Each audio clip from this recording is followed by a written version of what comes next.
திமுக வந்து அவங்க கூட இருக்கிற பெரிய கட்சி அப்படின்னா ஒரே ஒரு கட்சிக்கு தான் 2 இலக்குல சீட் ஷேரிங் பண்ணியிருக்காங்க.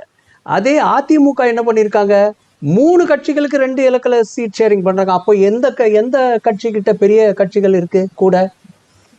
அதிமுக கூட்டணியில் தான் பெரிய கட்சிகள் அதிகமாக இருக்கு. மீதி எல்லா கட்சிக்கும் 10 சீட்டுக்கு கம்மியா தானே கொடுக்குறாங்க. அப்ப அது எப்படி பெரிய கட்சி ஆக முடியும்? சோ அது ஒரு கருத்து. இன்னொரு கருத்து வந்து சகோதரர் என்ன சொன்னாரு, இதுக்கு நம்ம பாஜகக்கும் காங்கிரஸுக்கும் பிளஸ் மைனஸ் என்ன அப்படின்னு. பாஜகவுக்கு இருக்கிற பிளஸ் வந்து 11% ஓட்டு போன தேர்தலில் நிரூபிச்சு காமிச்சாங்க.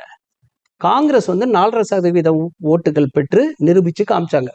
ஆனா பாரதிய ஜனதா கட்சியை விட அவங்களுக்கு ஒரு பெரிய பிளஸ் பாயிண்ட் இந்த நாட்டிலேயே இருக்கு.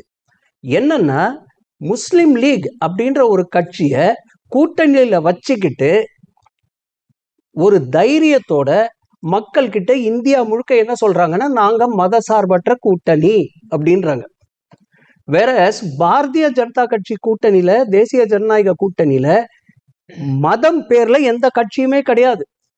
ஆனா இவங்க வந்து இன்னொரு தைரியம் காங்கிரஸுக்கு, அந்த I.N. கூட்டணிக்கு மத சார்ந்த எந்த கட்சியுமே இல்லாத தேசிய ஜனநாயக கூட்டணியை அவ்வளவு தைரியத்தோடு அது மதம் சார்ந்த ஒரு கூட்டணி அப்படின்னு சொல்றாங்க. அது ஒரு பெரிய பிளஸ் பாயிண்ட் காங்கிரஸ்க்கு.